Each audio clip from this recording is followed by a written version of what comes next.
We were talking about Yeoman Second Class Joshua Kelly, whose drag queen stage name, Harpy Daniels. Well, this thing is getting some attention. Now, I played this clip yesterday and play it again. This is Kelly doing an interview about his drag queen stint in the Navy. That first year in the Navy, I did not do drag for like almost a year and a half when I first joined. I didn't do drag. I was learning to be a sailor. And after kind of getting back into it, I kind of almost refound my love in drag again because of the Navy. Well, you know, my whole time in the Marine Corps, I don't recall ever seeing a drag queen in the Navy. You know, back when, well, I'll just leave it at that. This is outrageous, all right? It really is. And thankfully, there are members of Congress who saw this, that the Navy, and this is their definition. In fact, let me play this clip here. The Navy has gotten defensive about this, saying, well, it's really not a drag queen. Let's play, what clip was that? Clip number 8. The program I believe that you're referring to was the Navy Digital Ambassador Program, which was a pilot outreach effort. It was not a recruiting effort. For more information on that, I would direct you to the Navy.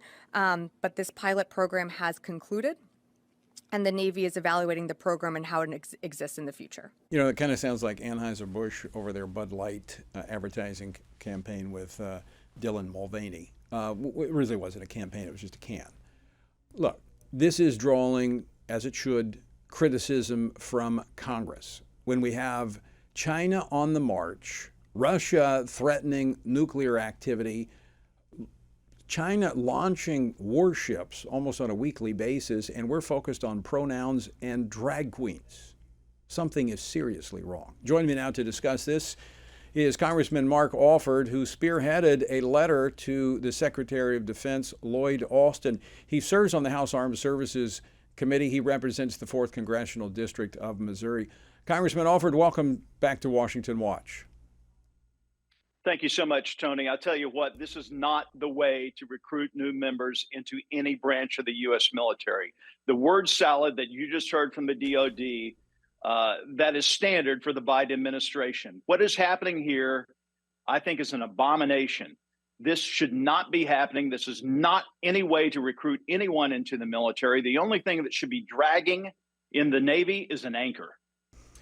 Well, what seems to be tanking is their recruiting numbers and their retention. I mean, when they're focused on these types of things, do you really blame members of the younger people, which, by the way, and you know this, serving on the Armed Services Committee, disproportionately those who enlist in the military from the Midwest, they're conservative, they have traditional values. That's who serves. Exactly.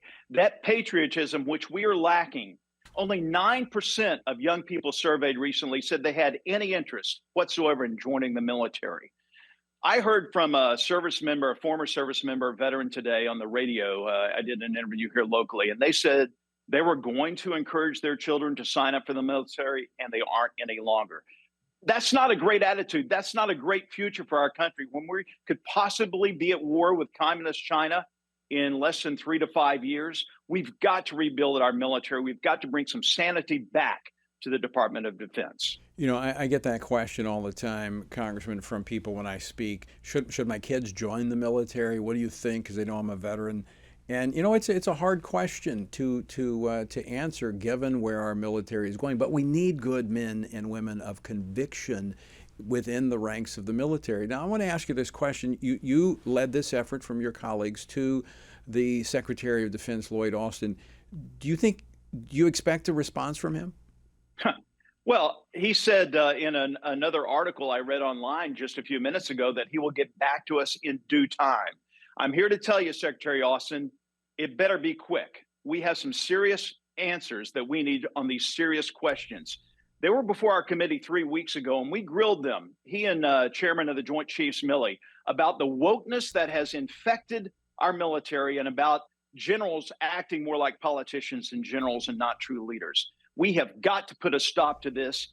We are going to demand answers, and someone's head's going to roll on this. I don't know who, but we cannot continue down this path to where we are turning our military into a circus. Yeah, you're absolutely right. I don't know if it was that hearing, but I remember Congressman Matt Gaetz asking the chairman of the Joint Chiefs Yes. about drag queen story hours. And he said, oh, I didn't know it was happening. And he pressed him on it. He goes, well, no, we're not going to do that. So, I mean, if you're not going to do story hours with drag queens, why would you do digital ambassadors with drag queens? Well, they always find a way to obfuscate. So now they're saying, well, we didn't pay this yeoman to do this. Well, you still got him to do it. He's still recruiting for the military. And let me be clear on this, Tony. This is not anti-gay on my part or anyone on the House Armed Services. It's not transphobic. If this were a woman doing burlesque in an over-sexualized manner, trying to recruit people into the military, it would be wrong as well.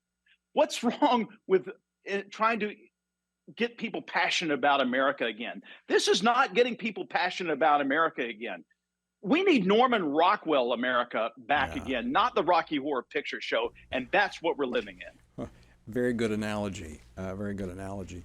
When you talk about they weren't paying him, but when you're in the military, all of your time belongs to the military. I mean, he is a full-time Navy sailor, and this is what he is, a digital ambassador as a drag queen representing the Navy. I mean, think about what our enemies, how they responded. They got to be laughing at this.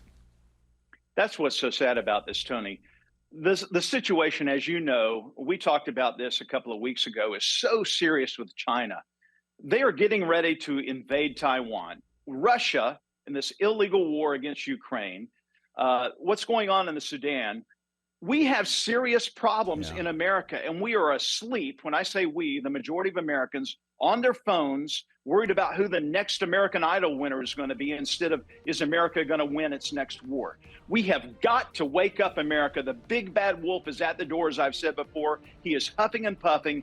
Our house right now is not made out of brick, and I'm worried that it's going to be blown down. A lot of prayer is needed. Congressman Mark Alford, great to see you. Thanks so much for taking time to join us, and thank you for leading the effort on this. Thank you, Tony. God bless you on this National Day of Prayer. Please, everyone, get down on your knees tonight and pray to God for the healing of America.